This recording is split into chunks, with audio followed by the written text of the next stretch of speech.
दोस्तों नमस्कार, स्वागत है आप सभी का। और जूनियर अकाउंटेंट का एग्ज़ाम बहुत नज़दीक आ रहा है और आप की ये जिम्मेदारी बनती है कि अब बिल्कुल आप जो कमर कस लीजिए और इतना अच्छे से तैयार हो जाइए कि सफलता आपको सामने नज़र आने लग जाए।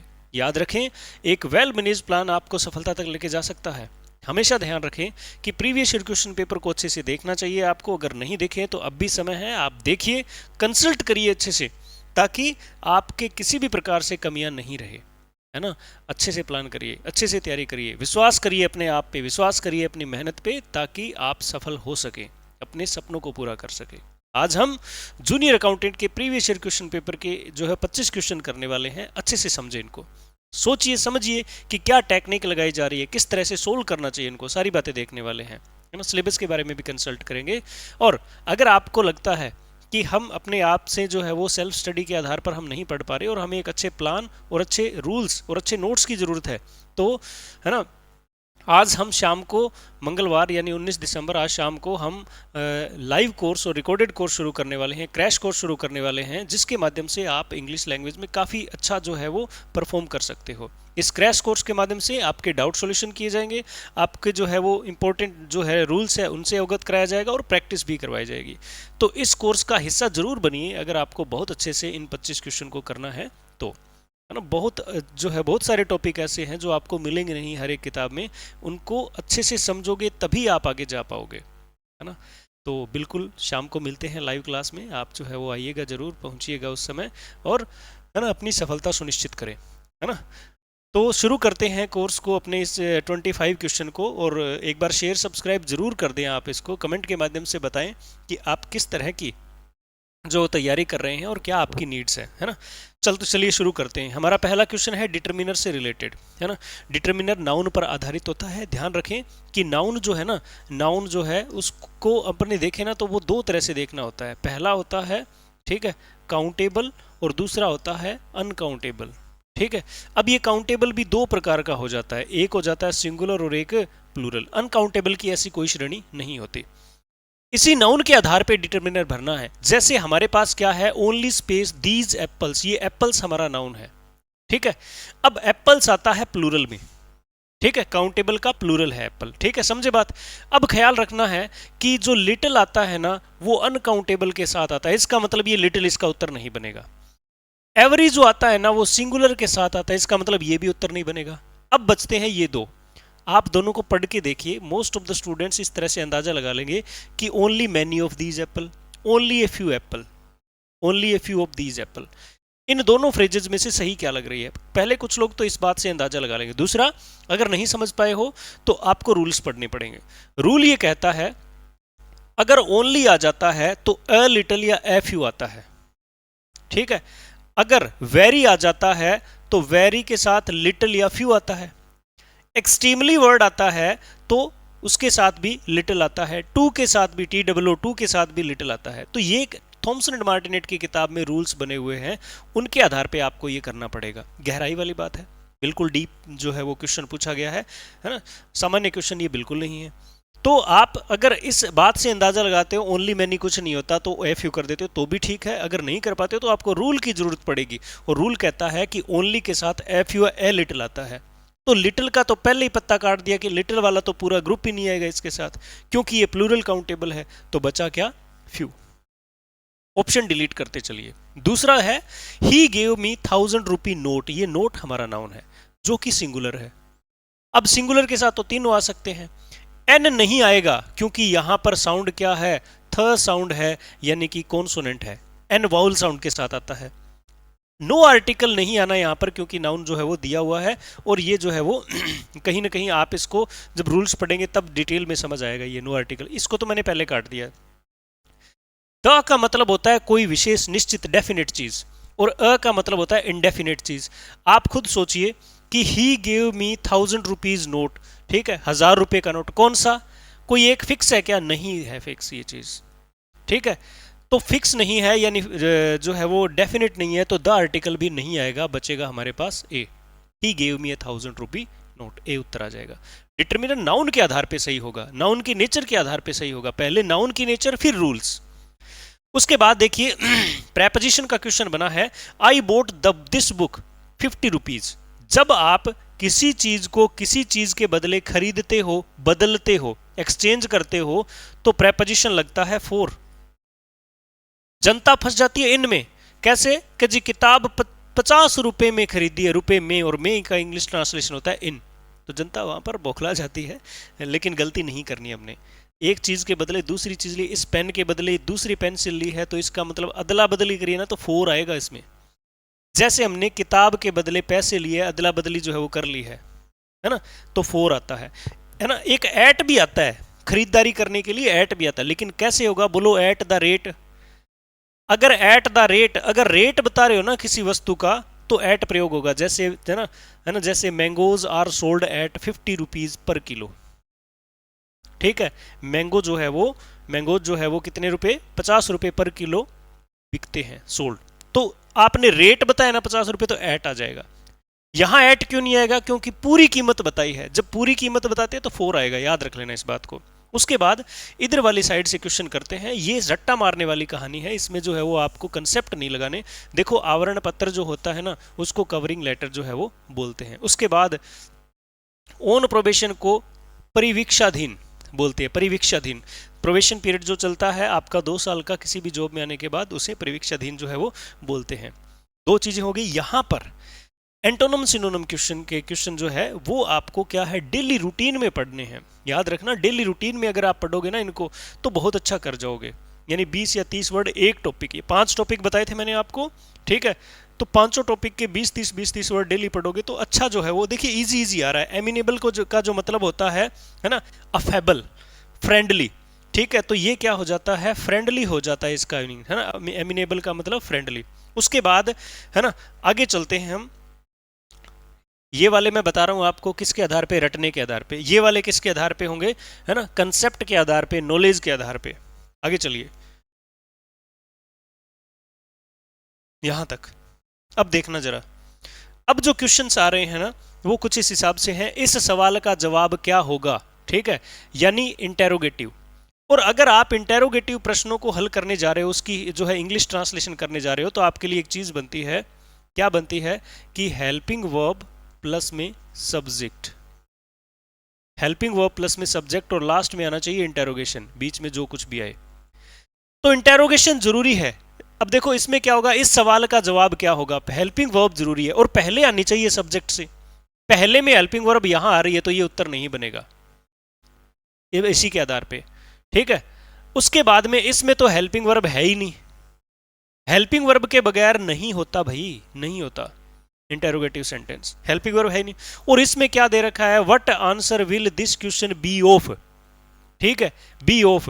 तो इसमें ऑफ का कोई रोल नहीं है, आप अच्छे से पढ़ोगे तो याद हो जाएगा। दो ऑप्शन पहले ही कट रहे हैं, दो ऑप्शन ही काटने हैं ढंग से अपने को, बाकी कहानी जो है वो क्लियर होती चली जाएगी। तो अब बचा ये 2 नंबर, यही इसका उत्तर होगा। ये क्वेश्चन जो है किस आधार पे, हिंदी बनाने के आधार पे नहीं, स्ट्रक्चर के आधार पे सही होने वाला है, अदरवाइज नहीं होने वाला ये सही, ठीक है। उसके बाद एट लास्ट ही रियलाइज हिज मिस्टेक। आप देखना, एट लास्ट का मतलब होता है आखिरकार उसने अपनी गलतियां जो है वो समझ में आ गई, ऐसे इसकी हिंदी है। लेकिन हमें तो इसको सोल्व करना, ये मेरे को पता है, आपको थोड़ी ना पता है। आप देखिए, एट लास्ट का मतलब होता है आखिरकार, तो यहां आखिर है, यहां भी आखिर है, दोनों में आखिरकार वर्ड आया हुआ है, ठीक है। ही का मतलब उसे, ही का मतलब उसे, इन दिनों में उसे या उसको होगा। यहां पे भी ये वर्ड है और यहां पे भी ये वर्ड है, दोनों वर्ड है, मतलब ये है। अब ये वर्ड भी आ गया और ये वर्ड भी इस ऑप्शन में आ गया। रियलाइज का मतलब समझ आना, तो समझ यहां पर भी है और समझ यहां पर भी है, ये वर्ड भी है। अब हिज देखो, ठीक है, उसकी गलतियां या अपनी गलतियां, ये हिंदी इसका ट्रांसलेशन होगा। आपको इसी तरीके से करना पड़ेगा ये। अब देखो इसको पढ़ो, उसको आखिरकार समझ आया कि गलतियां क्या थी, बताओ किसकी, हिज की। अब ये हिज आया नहीं, तो ये उत्तर जो है वो नहीं बनने वाला, ये भी नहीं बना, ये भी नहीं बना, तो उत्तर हो गया ये। अब इसमें देखो, अपनी गलतियां, उसकी गलतियां या अपनी गलतियां, तो अपनी गलतियां आया हुआ है। तो यहां पर हमने हिज वर्ड को पकड़ा, तो पता चला कि ये उत्तर बनेगा इसका। अगर आपको प्रॉपर हिंदी ग्रामेटिकली नहीं बनानी आती है, तो आप इस तरह से देख सकते हैं, कहीं ना कहीं आप सही कर सकते हो। उसके बाद इधर आइए, ठीक है, विच ऑफ द फॉलोइंग, है ना, options is opposite in the meaning to the given word give. Given का विलोम शब्द देखना है, ऑपोजिट देखना है। तो पुट माने रखना, हैव माने होना, पास होना, हैंडल का मतलब जो है ना संभालने के सेंस में हैंडल करना, और रिसीव का मतलब प्राप्त करना, यही उत्तर होगा। गेट माने देना, रिसीव माने प्राप्त करना, उत्तर हो गया, रटना पड़ेगा। उसके बाद में देखो ओनर के साथ जो है सफिक्स क्या लग सकता है, ठीक है ना, सॉरी प्रीफिक्स का पूछा है ओनर के साथ, ठीक है। द करेक्ट प्रीफिक्स, प्री मतलब पहले, पहले क्या लगेगा ओनर के साथ, तो डिसऑनर लगेगा। मैंने बताया ये भी टॉपिक है ना, एंटोनम, सिनोनम और प्रीफिक्स सफिक्स, इनकी भी लिस्ट बनानी पड़ेगी अपने आप को, ठीक है। फिर जो है वन वर्ड की बारी आती है, ये भी रटने वाली कहानी है। वन वर्ड की बारी आती है तो आप देखिए, substitute the one word for uncontrollable urge to stale, steel नहीं है स्टेल है, ठीक है। तो जब हम जो है ना किसी अपनी जो चोरी की आदत पर कंट्रोल नहीं कर पाए, उसे कहते हैं क्लेप्टोमेनिया, ठीक है। क्लेप्टोमेनिया, रोबिंग तो डाका डालना हो गया, चीटिंग धोखा देना हो गया, चीटिंग है ना, कि इसको चैटिंग पढ़ते हैं व्हाट्सएप वाले। तो ये जो है वो सारे याद करने पड़ेंगे, रटने पड़ेंगे, इसके अलावा इनका कोई इलाज जो है वो नहीं है। डेली रूटीन में पढ़ने पड़ेंगे, है ना। मैंने एक जो एग्जाम्पल भी दिया है कि हनुमान चालीसा की तरह पढ़ना पड़ेगा आपको ये। उसके बाद देखिए सब्जेक्ट वर्ब कॉनकॉर्ड का क्वेश्चन है, दो टॉपिक इसमें हेल्प करेंगे अपने, टेंस और सब्जेक्ट वर्ब कॉनकॉर्ड। देखिए कैसे, 2 and 2 स्पेस 4, 2 और 2 4 होते हैं, कुछ ऐसी बातें होती है। ये वाक्य एक यूनिवर्सल ट्रुथ है। किस आधार पे कहा आपने यूनिवर्सल ट्रुथ है, मेरा आधार सुनिएगा और आप 1 सेकंड में पहचानने लग जाओगे। यूनिवर्सल ट्रुथ वो होता है जब कोई जो एक्शन जो है वो पास्ट, प्रेजेंट और फ्यूचर तीनों समय में हो। 2 और 2 4 कल होते थे, क्या होते थे, 1947 में भी होते थे, आज भी होते हैं और आगे भी रहेंगे। जब किसी, जैसे सूरज पूर्व से उगता है दक्षिण में छिपता है, कब, कल भी, आज भी, आगे भी, तो यूनिवर्सल ट्रुथ है ना। साइंटिफिक फैक्ट होता है, वो भी यूनिवर्सल ट्रुथ की तरह ही ट्रीट कर सकते हैं। कैसे, पानी 100 डिग्री पर उबलता है, कल भी, आज भी, आगे भी, चलती ही रहेगी यही कहानी। तो जो बातें आज, कल और परसों, है ना, या पिछले कल हमेशा ही सत्य है, उसे यूनिवर्सल ट्रुथ कहते हैं, और उसके लिए वर्ब की फर्स्ट फॉर्म आती है। इसका मतलब मेड वर्ब की सेकंड उत्तर नहीं बनेगा। दूसरी बात, मेकिंग, यानी जब मेन वर्ब फ्रेज भरनी हो, ठीक है, मुख्य वर्ब के साथ जो है वो मेन वर्ब वगैरह भरनी हो, मेन वर्ब के साथ हेल्पिंग वर्ब वगैरह भरनी हो, तो आईएनजी कभी अकेला नहीं आएगा। Is, am, are, was, were, be, being, been के साथ ही आएगा आईएनजी, ये इतने के साथ ही आता है। Is, am, are, was, were, be, being, been, 8 word है, इनके साथ ही आएगा। यहां पर कोई इज, एम, आर आया नहीं तो ये गलत है। अब बच गए 2, तो टेंस के आधार पे तो हमने अब तक पहुंच गए। अब देखो सब्जेक्ट वर्ब क्या कहता है कि 2 and 2, 2 नाउन जब एंड से जुड़े तो 2 बन जाते हैं, और 2 होता है प्लूरल। इसका मतलब ये 2 and 2 क्या है, प्लूरल है, तो ये आंसर नहीं बनेगा, क्योंकि मेक सिंगुलर है, उत्तर बना मेक। बढ़िया क्वेश्चन है। उसके बाद 32 नंबर क्वेश्चन जो है, ये क्वेश्चन कहता है कि आपको कंजक्शन भरना है। कंजक्शन में क्या होता है, वी मस्ट लीव, हमें जल्दी चलना चाहिए, we won't get a good seat, ठीक है। नहीं तो देखना है 4 ऑप्शन में, नहीं तो इसका मतलब होता है जब तक नहीं, तब तक नहीं, इस तरह से हिंदी बनेगा, जब तक नहीं, ठीक है। तो ये तो उत्तर नहीं बनेगा, ये कोई कनेक्टिव वाली कहानी नहीं है, ठीक है। हावेवर कैसे भी इस तरह से देखेंगे, और नहीं तो बनता है अदरवाइज से, ठीक है। वी मस्ट लीव अर्ली, हमें जल्दी चलना चाहिए, नहीं तो we won't get a good seat, नहीं तो अच्छी सीट नहीं मिलेगी, बढ़िया सीट नहीं मिलेगी, लेरे बैठे ही डोबा पड़ांगा, है ना, ऐसे हो सकता है। तो यहां पर इसका सी उत्तर है। उसके बाद देखिए यहां पर ए अल, देखिए in which of the following words a al is the not use as a suffix, suffix नहीं लगा, यानी मेन वर्ड ही लगेगा। तो आपको देखना है डिस्पोज के बाद ए अल लगकर डिस्पोजल बना है, इसको हटा के देख लो, डिस्पोज एक वाक्य बनेगा, एक वर्ड बनेगा, ठीक है। रिन्यू के साथ रिन्यूअल, ठीक है, रिन्यू, है ना, रिचार्ज के सेंस में से आता है इस तरह से। तो रिन्यू के साथ रिन्यूअल, ये भी क्या है ना, सफिक्स है। रिवर्स के साथ रिवर्सल, रिवर्स के साथ रिवर्सल, ठीक है। तो तीनों में लगा। लोयल अपने आप में पूरा शब्द है, जब एल को हटाएंगे तो लोए बच जाएगा, जिसका कोई मीनिंग नहीं है। तो लोयल का मतलब ईमानदार, ये इसका सही उत्तर है, इसमें किसी भी प्रकार का सफिक्स नहीं लगा है, ठीक है। तो ये सारे वर्ड रटने वाले हैं, ये सारी कहानियां रटने वाली है, आपको रटना पड़ेगा, ठीक है। एक बार फिर से मैं आपको बता दूं कि, है ना, हमारा जो है कोर्स जो है लाइव कोर्स जो शुरू हो रहा है उस कोर्स को आप जो है वो जरूर ज्वाइन करें, है ना, क्योंकि इसमें आपको कंसेप्ट जो है वो क्लियर करवाए जाएंगे सभी के सभी, और हर टॉपिक को बहुत ही अच्छे तरीके से देखा जाएगा। इस क्रैश कोर्स की खास बात यह है कि आप इसको अच्छे तरीके से कम समय में गेन कर सकते हो, कम समय में आप जो है वो लर्न कर सकते हो, तो शाम को 6:15 मिलते हैं, मंगलवार 19 दिसंबर, है ना। आप बिल्कुल रेडी रहने वाले रहिए। फिर जो है एक और वर्ब भरनी है, I like to spend television in the evening. बहुत आसान प्रश्न है ना। वॉच टीवी होता है, तो वॉच ही इसका उत्तर है। सी का मतलब अनकॉन्शियस माइंड से, है ना। इनवॉलेंट्री, अनैच्छिक मन से जब दिखता है कोई चीज, अचानक अपने जा रहे होते हैं और हम किसी चीज को स्पेशल देखने के लिए नहीं गए, ऐसे ही दिख गया अचानक, वो सी होता है। लुक, है ना, I like to look, look का मतलब देखना, जैसे टकटकी लगा के कई बार डब्बे फाड़ते होते हैं ना, वैसे। ऑब्जर्व का मतलब जैसे एग्जामिनर आते हैं वैसे ऑब्जर्व करना, ऐसे जांच पड़ताल के सेंस में, तो इसका वोच उत्तर आने वाला है। उसके बाद देखो पैसेज है, और पैसेज के अंदर कहीं ना कहीं आप ख्याल इस बात का रखें कि पैसेज पूरा पढ़ना पड़ेगा, और उसके बाद होता है, तो इसके लिए प्रैक्टिस की जरूरत पड़ती है। आप इसको जो है एक बार छोड़ सकते हैं, है ना। आप डेली प्रैक्टिस करें, क्लासरूम के दौरान इसको अच्छे से करेंगे, आप जो है हमारे कोर्स के अंदर शामिल जो है वो जरूर होना, उसके अंदर आपको अच्छे से पता चलेगा। Fill in the blank with the appropriate form of the tense और tense sequence by the time he, है ना, returned. By the time he returned यानी पास्ट आ गया। पास्ट का मतलब देखो फिर से आ गया टाइपिंग, ये ऑप्शन किसी हाल में नहीं बनना, ठीक है। उसके बाद वुड हैव बीन टाइपिंग, ठीक है, वुड हैव बीन टाइपिंग, ये क्यों नहीं आएगा मैं आपको बताता हूं।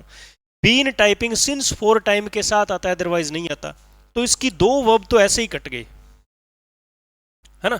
दो वर्ब तो ऐसे ही कट गई, ठीक है। कैसे कट गई, देखो टाइपिंग अकेला नहीं आता इसलिए कट गया, और वुड हैव बीन टाइपिंग क्यों नहीं आता, क्योंकि जब वाक्य में सिंस या फोर प्लस में टाइम आए तभी ये वर्ब फिल करनी होती है, तो दो तो कट गया। अब टाइप्ड और हैड टाइप्ड, तो यहां पर हैड टाइप्ड उत्तर होगा, ठीक है। क्या है, bye the time he return, कि जिस समय वह आया था, वह वापस आया था, I had typed 10 pages of the report, मैंने 10 पेजेस रिपोर्ट के टाइप कर दिए थे, कर चुका था, तो कर चुका था के सेंस में हेड थर्ड का प्रयोग किया जाएगा। आगे बहुत अच्छा क्वेश्चन आया हुआ है, choose the correct tense form, यानी वर्ब भरनी है। फिर से टेंस के क्वेश्चन है, देखिए 3 से 4 क्वेश्चन आ गए हैं अपने, ठीक है। इट स्पेस, इट का मतलब सिंगुलर, इट का मतलब सिंगुलर। अब देखो इज भी सिंगुलर, वोज भी सिंगुलर और वोज नॉट भी सिंगुलर। एक खास बात देखिए जरा, 4 ऑप्शन में क्या होता है कि वोज के बाद में दो ही वर्ब आ सकती है, या तो वर्ब की थर्ड फॉर्म, मैं बता रहा हूं टेक्निक बता रहा हूं आपको, वोज के बाद में is, am, are, was, were, be, being, been, वही 8 वर्ड के बाद में जो वोज आया है, इनके बाद में या तो वर्ब की थर्ड फॉर्म आएगी या वर्ब की आईएनजी फॉर्म आएगी, ठीक है। तो ये दोनों में से एक आने वाली है, ठीक है। अब यहां पर रेन वर्ब की 0 फॉर्म है या वर्ब की फर्स्ट फॉर्म मान लो, तो ये कहीं उत्तर नहीं बनेगा, क्योंकि आईएनजी आना चाहिए था या थर्ड फॉर्म आना चाहिए था, दोनों ही नहीं है तो नहीं उत्तर बनेगा। यहां पर रेनिंग तो आया है लेकिन हेल्पिंग वर्ब नहीं है, ये भी नहीं बनेगा, ठीक है।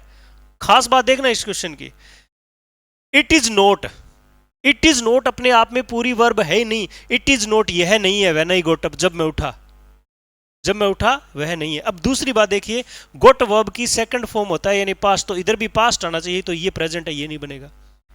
It was raining when I goat up, बरसात हो रही थी जब मैं आया, है ना। तो आप ख्याल रखें, ऐसे इसका 2 नंबर उत्तर बनेगा। आगे माय फेवरेट टॉपिक जो है वो 48, 49 और 50, अच्छे से समझना 2 क्वेश्चन को। यहां पर पैसिव वॉइस करनी है, और पैसिव वॉइस के अंदर मैंने आपको कहा था कि सिर्फ 2 ही चीजें देखनी है, एक्टिव में वर्ब कौन सी और उसकी पैसिव वर्ब क्या है। देखिए जरा, नो वन हैज क्लाइम्ड, ठीक है। Has, have, had third form जब आ जाए तो उसके पैसिव में बीच में बीन लगा देनी है बस। देखिए 4 ऑप्शन में, ठीक है। इसमें वोज नोट क्लाइम्ड आया है जो कि गलत है, इसमें हैज नोट बीन क्लाइम्ड सही है, हैज नोट बीन क्लाइम्ड सही है, वोज क्लाइम्ड ये गलत है। यानी 2 ऑप्शन तो एक वर्ड देखते ही कट गए। ये तरीके अपनाने हैं अपने क्लासरूम में, ठीक है। ये तरीके अपनाने हैं अपने पेपर के अंदर, ये सीखने हैं क्लास में, आप सीखिए। कहता है no one has climb this mountain before, अब तक इस माउंटेन पर कोई नहीं क्लाइम करा, कोई नहीं चढ़ा, ठीक है। तो यहां पर नो वन आया है, देखो आगे देखो, this mountain has not been climbed by no one before, और दूसरा लिखा है this mountain has not been climbed before. हमेशा ख्याल रखना दोनों में फर्क इस नो वन का है, बाय नो वन का है, सिर्फ इसका।